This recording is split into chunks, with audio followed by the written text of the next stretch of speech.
What is up, guys? This is your boy IT, bro. Welcome back to the Hall Sports Show, bro. So the draft just ended. We're gonna talk about the NBA draft. Of course, we're gonna talk about a certain player, of course, Bronny James, of course. But we gotta talk about the other players too, man, because I'm getting sick and tired of hearing about the 55th pick, mainly from First Take. It's nothing. It's nothing that they did wrong. Plus, we gotta talk about something else that's really getting under my skin.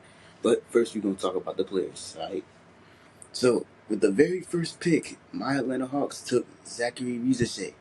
Now, I'm not mad at this pick. I know a lot of people are, but hey, maybe he could be good for us. Maybe he can be good, bro. Look.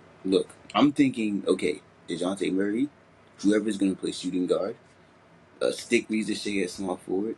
Jalen Johnson is our power forward, and then whoever's at center. That's a good lineup to me, you know. DeAndre Hunter could come off the bench. We just traded AJ Griffin, so yeah, boom, Zachary Risachet fit right in for real. I'm really digging that. But the very next pick, the Wizards got my guy, Alex Starr. They got Alex Starr. Wizards got a good one. Wizards got a good one.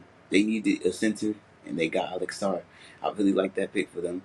The Rockets took Reed Shepard. Honestly, that might be the best pick of this top five, honestly, to be honest with you. Because I think Reed Shepard is going to be a perfect fit for the Rockets. It'll be perfect. It's going to be nice. Everyone is going to love them. Jalen Green is a starting shooting guard. Reed Shepard could either come off the bench or he could start as a point guard. But most likely he's going to come off the bench, just like Amin Thompson. Next pick, Stephon Castle, my guy. Stephon Castle. He went to the Spurs. The Spurs got a good one. He actually went to my school. We went to do in high school. That's the connection. I'm rooting for him, man. I'm really rooting for somebody to come out of my high school and go crazy. And he's gonna play with Wembanyama, so that's even more awesome, right? Then I'm gonna get to the more winners. Donovan Clingan to the Blazers. That's a win. Donovan Clingan is a good fit for them. Rob Dillingham to the T-Wolves. I didn't think at the time was a good pick, but the more I thought about it, the more I was like, okay, he could be like a backup to Mike Conley. So I'm more confident in that one. What else? Matas Buzelis to the Bulls. I like that pick a lot too. I'm just going through the winners right now. Devin Carter to the Kings just seems like the perfect fit because let's face it, Davion Mitchell hasn't done much. He hasn't done much, bro. I think you got to move on from Devin Carter is a great backup option. What else? Khalil Ware to the Heat. I like that one. And I know Bam Adebayo plays center. What is the world? Bam Adebayo could play power forward, and you could just stick Khalil Ware as the center, as starting center. It's perfect, and he's athletic, so you don't gotta worry about that. Jared McCain to the Sixers. I like that pick. Dick, I know. It seems like they're doing the Darius Garland, Donovan Mitchell thing, but I think in this case it's gonna work for the Sixers because they already got Tyrese Maxey. They already have a good point guard. So like Jared McCain could be a great shooting guard for them. He could play either position, to be honest with you. Dalton Connect, I like that pick a lot too for the Lakers. They got an older prospect, an older shooter. That's gonna be good for them. What else? Not too many losers in this. As you can see, I like the Jalen Tyson pick for Cleveland. You could stick him at the wing spot. And what is he? Ain't he like? I think he's like 6'8", 6'6". It says 6'6". Yeah, you could stick him at the small forward spot. That'll be perfect. Who else? Suns, they traded Deron Holmes to the Nuggets. I like that pickup for the Nuggets. It's just looking at the wins in the first round. Uh, Isaiah Collier falling to 29 to the Jazz. I mean, that might be still the draft. Literally, Isaiah Collier is that good. So, I know. I think that's gonna be nice for real. And of course, Baylor Simon to end out the first round for the Celtics. You get shooting guard depth. You get shooter depth. Losers. I'm calling the Detroit Pistons slight losers in this.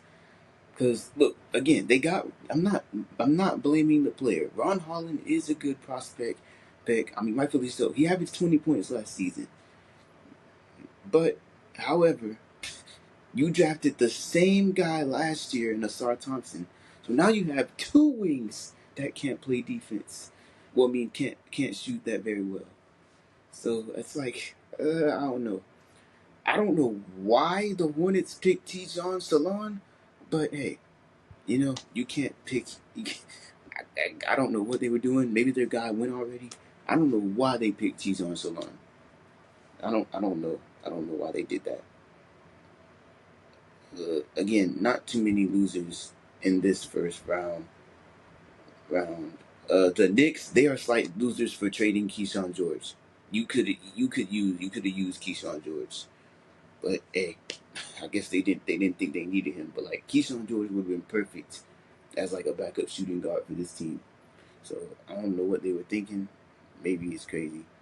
Ryan Dunn, the best defender of the draft, goes to the Suns. So hey, how about that wing depth? Let's see, because who's playing their small forward position? I don't know. I don't know who's playing their small forward position. Maybe Ryan Dunn could come off the bench and be like their best defensive player. Oh, and I like Terrence Shannon to the Timberwolves as well. Get another knockdown shooter. You always need those. Round two. Round two, we had Kyle Filipowski go to the Jazz. I heard he fell in the draft because he had like an older girlfriend. I don't know if that's true or not, but hey, whatever. Tyler Smith goes to the Bucks. I like that for them. A slight loser. I don't know why. I don't know why the Blazers drafted Tyler Kolak, but when I saw he was traded to the Knicks, I was like, okay, I'm cool with that. I'm cool with that. We had a lot of trades in the second round. I can't go through them all, so I'm just gonna go through the players that stayed with the teams that drafted them. Cam Christie, Max Christie's brother, went to the Clippers. I think that's nice. That is a nice pick. Antonio Reeves got drafted by the Magic, but then he was traded to the Pelicans. I think that's a good pickup as well. Uh, Looking down this list here, Tristan Newton was drafted by the Pacers. I like that. And Anton Watson was drafted to the Celtics. Good power forward depth. All right, but of course we got to talk about the main reason the main guy, Bronny James. He gets drafted by the Lakers at the 55th pick. It ends up being immaculate. They get him at the position that he was drafted. My only gripe is that Kevin McCullough was drafted right after him. It's like, bro, what in the world, bro? And I assume Kevin McCullough fell this far because of his injury, but it's like, come on, this dude was supposed to be like a top 20 pick. Like we all know it. If it wasn't for that injury, for real, he would be a top 10 pick easy. But hey, Bronny James gets to go to the Lakers. LeBron gets his wish to play with his son. That's perfect. That is perfect. I'm so happy for him. Do you see my happiness? I'm happy for Bronny that he got drafted. But now we got to get to the negative. Unfortunately, the negative is that apparently Rich Paul was calling teams not to draft him, and this is something that has been done throughout the years. I don't know. That just shocked me, and like now it's making major news because it's LeBron's son.